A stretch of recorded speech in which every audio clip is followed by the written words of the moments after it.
Now, it is now my privilege to introduce a longtime friend to you. Her name's Raquel Richardson.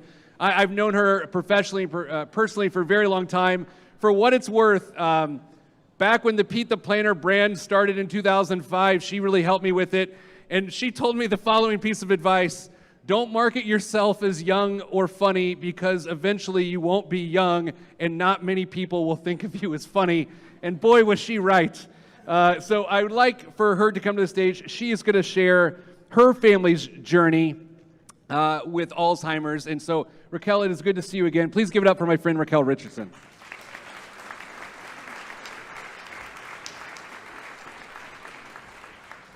I promised you I was nicer than he just made that out to be. Well, good morning, all of you. Thanks for the nice welcome. Before I have some remarks to make, I'd like to introduce you to someone very special, my mom, Gail Richardson.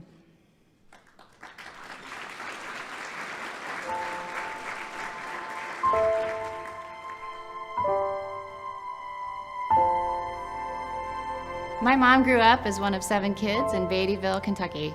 She had a fierce love and devotion for her family as a child, and that stuck with her throughout her life. She was the perfect middle-aged child, helping her siblings and their kids at every corner. You can imagine the hand-me-down system that you can enjoy in a family of this size. My mom supported that system with pride, even with her great nephews and nieces. Mom also helped make sure everyone in our family had the opportunity to go to college, even herself. She wasn't able to go to college after high school, and instead she found the right time for her was when my brother and I were in college too, which was in her early 50s. Mom was so proud to go to Indiana University, and she got straight A's.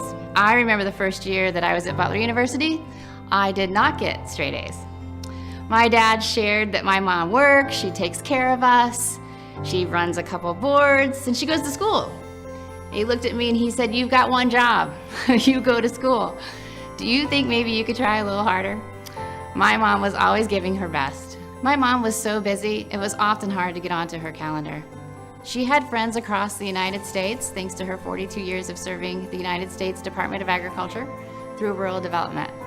Her work ended in Washington, D.C., where Mom was very proud to serve her community on a national level under President Bush. I remember talking about potentially taking her career to D.C. She was driven to do this, and it was inspiring to see her achieve this and move to D.C. for the last phase of her career.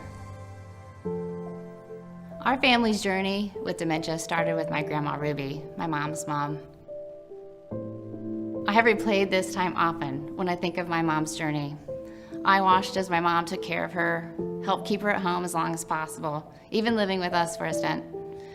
When the hard decision came to move her into memory care, my mom went each weekend, and often at least once during the week, to Connersville, Indiana, which was 60 miles one way, to visit.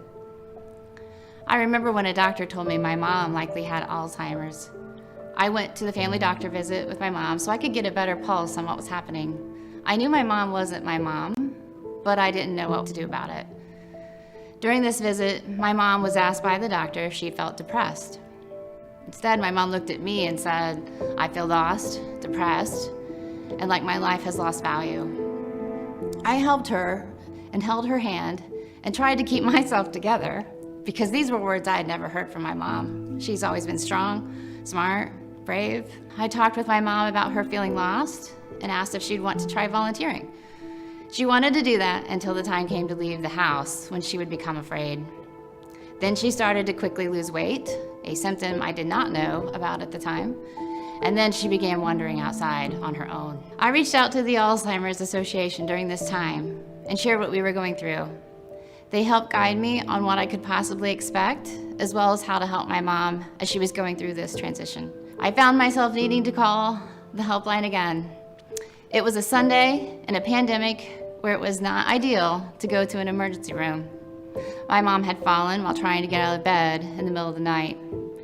She had become frail with her weight loss. The dementia had become worse, and I was desperate for guidance. I called the helpline. I was connected to a female doctor in the Chicago area who listened to me, who gave me straight answers, and who educated me that it sounded like it was time to see if my mom was at a stage where she might need hospice. The next day, she was admitted while staying at home. My dad became her full-time caregiver, with me helping him as much and as often as I could. The guidance to make this call and take this step was life-changing. It forced us to open our eyes to where we were on this journey. I had hesitated to call the helpline before this moment because I thought we had all the support we could use. We had insurance, we had doctors, we had money for some extra help. We did not have the right resources who were experts in this disease, who knew exactly where we were in the stage and what we would need to do to move to the next stage. This kind of support was only found with the Alzheimer's Association. As an Alzheimer's patient, you're admitted to hospice if it's believed you'll live less than 6 months. I remember this realization hitting me hard. Dementia stripped all the things from my mom that defined her. I had to consider what she needed from me now and who she needed me to be. My dad and I were entering unknown ground. While this time in our life was very difficult, it had some uplifting moments too. My mom telling me not to quit my day job when I tried to do her hair was definitely a good laugh we shared. A couple others include my dad feeding my mom food she would never have eaten before and telling him how good of a cook he was. And always, always the joy of getting a Diet Coke for her and watching her take that first drink that brought a smile to her face every single time. In this journey, we heavily relied on the hospice team and knowing we could again reach out to the team at the Alzheimer's Association. The guidance their materials provide helped us be better caregivers, understand the disease, and understand how we needed to change to help support my mom during this time.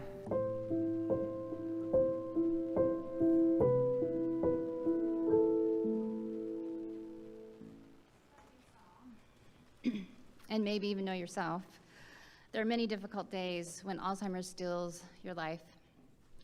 The Alzheimer's Association, especially the helpline care consultant that I reached that day, made those days better. I never thought I would use the helpline, and I was wrong. They provided me with the expertise, the experience, and the real-time guidance I really needed, the way that no other entity could. I am forever grateful for reaching that person that day. I would like to thank all of you who are here today for supporting the association because you're helping make sure that that helpline is available for me, like I used it that day, but also for other families in the future. I want them to be able to use the helpline when their family's at their breaking point, when they've first been diagnosed, or just when they need some advice. So in honor of my mom, I want you to do one more toast, please. She loved her Diet Coke. Any Diet Coke fans? Oh my goodness, the Diet Coke. Cheers to Gail. Thank you. Thank you, Raquel. Raquel, can you wait 1 second here? Can you go back for 1 second? Thank you. Give it up for Raquel, please.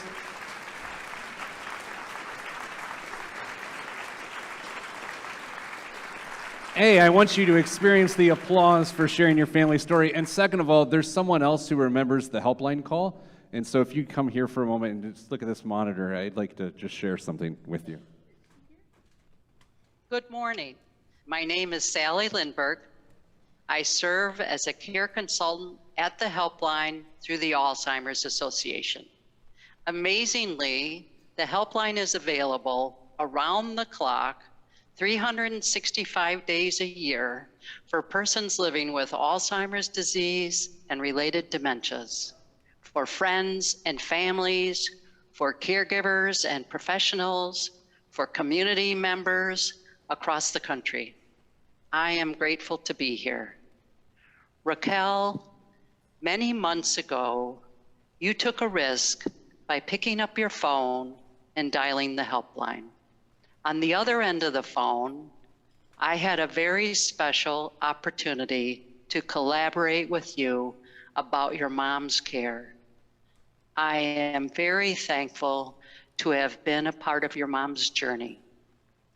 I think you can feel proud about how you and your dad and your hospice care providers took care of your mom.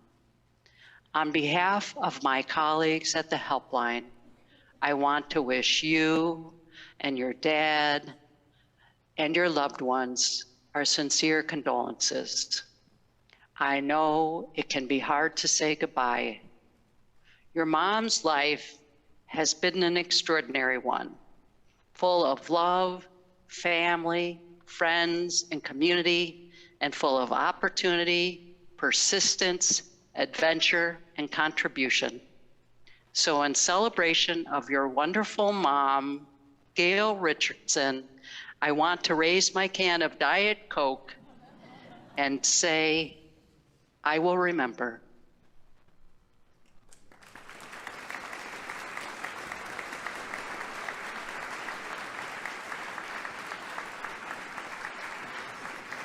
Okay, nobody died because I'm going to wing it here, but I consider myself a really strong person, and to have to call the helpline was a big deal for me.